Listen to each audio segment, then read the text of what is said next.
모든 사진에 대해서 판단하는 것이 아니라 촬영 각도, 촬영 경위, 신체 부각 여부, 촬영한 장소 등 재반 사정을 모두 판단해서 신체가 어떻게 부각이 되어 있는지, 어떻게 당사자의 불법적 고의가 있는지를 보고 판단을 하도록 되어 있습니다.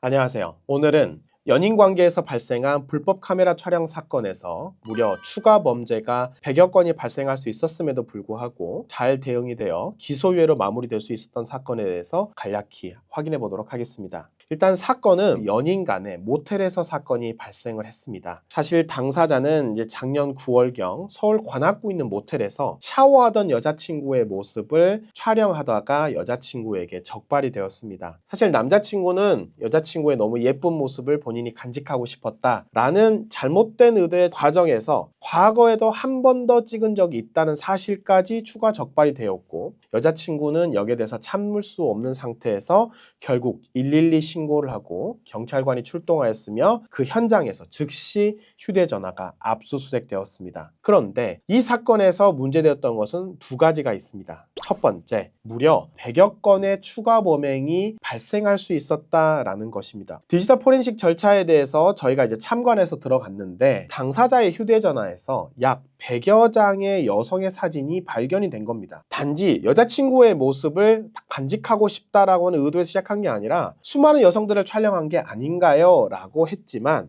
이 사건에서 좀 더 저희는 정확하게 들어갔을 때 불특정 다수를 촬영을 했지만 그때 모두 여성들은 전신이 야외에서 촬영이 됐던 겁니다. 디지털 포렌식 절차에 저희가 참관을 했는데 어떻게 보면은 이게 불법 카메라 촬영인가, 그냥 외부 야외를 촬영한 게 아닌가요? 라고 접근했었을 때 바로 여기에서 포렌식이 직접 참관할 필요성이 드러나는데요. 먼저 변호사가 직접 참관하에 선별을 하고 하나하나 이게 범행에 해당하는지 여부를 모두 점검을 하게 됩니다. 그 과정에서 당사자에게 이 사건과 관련 없는 사적 데이터가 보호가 되고 이 수사 범위가 부당하게 관련 없는 삭제로 확대되지 않도록 사전에 원천적으로 차단을 하게 됩니다. 그런데 본 사건에서는 그 현장에서 담당 변호사와 수사관이 사진 한 장 한 장을 보고 불법 카메라 촬영 혐의에 해당하는지 여부를 직접 그 현장에서 가르게 되어 있는데, 대법원 판례는 불법 카메라 촬영에 대한 범죄 고의를 판단함에 있어서 모든 사진에 대해서 판단하는 것이 아니라 촬영 각도, 촬영 경위,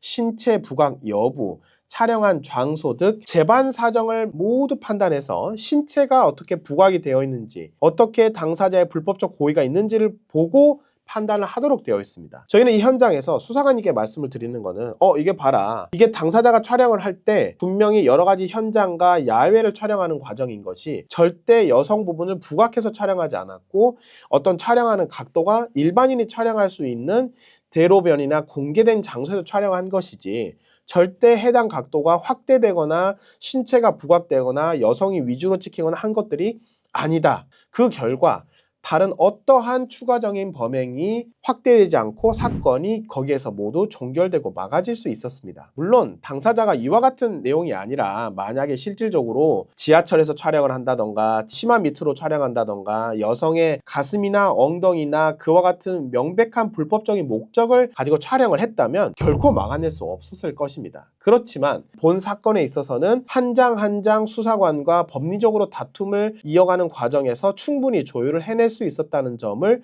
주목할 필요성이 있습니다. 두 번째는 피해자분이 매우 강력하게 피의자의 처벌을 원했다는 것입니다. 사건이 발생하자마자 별도의 사선 변호인을 선임하신 상태로 강력하게 처벌을 원해달라라고 추진을 하셨기 때문에 다른 일반적인 사건보다 오히려 피해자께서 훨씬 강력하게 대처를 해야 된다. 바로 저희가 했던 거는 2차 유포 사실이 전혀 없다. 컴퓨터, 노트북, 아이패드, USB, 더 나아가서는 클라우드, 네이버, 구글 연동된 모든 전자기기를 전부 다 수사관님께 적극적으로 이미 제출을 함으로써 어떠한 사진도 유포되거나 2차적으로 피해자에게 피해를 끼친 사실이 없다 라는 것을 입증해 내었습니다. 이 사람은 불법으로 카메라를 촬영을 했지만 결코 다른 범행을 하지 않았구나. 그리고 거기 더 나아가서 인터넷으로 유포하는 2차 가해를 결코 하지 않았구나. 2차 가해를 하지 않았기 때문에 피해자와의 협의도 충분히 진행될 수 있었던 겁니다. 상당히 시간이 오래 걸렸지만 결국에는 피해자와의 합의까지 이루어낼 수 있었던 것입니다. 특히 이 당사자는 현재 서울에 있는 명문대학교에 현재 재직하고 있었던 대학생이었고, 성폭력 프로그램부터 바로 사건 초기부터 사전교육을 이수했고, 우수한 생활기록부를 비롯해서 기존에 이 사건을 제외하고는 정말 성실하게 생활해온 학생이다. 또한 당사자의 반성문을 비롯해서 가족들의 탄원서를 통해 당사자에게 한 번의 기회가 주어진다면 절대 재범을 하지 않을 것입니다 라는 내용이 충분히 소명이 되었고, 전국적으로 당사자에게는 기소유예, 불기소 처분을 받아낼 수 있었습니다. 만약 본인이 현재 이와 같은 성범죄에 현재 연루되어 있거나 상당히 까다로운 사건에 해당한다면 필요한 사항을 문의 주시면 저희가 적극적으로 도움을 드릴 수 있도록 하겠습니다. 감사합니다.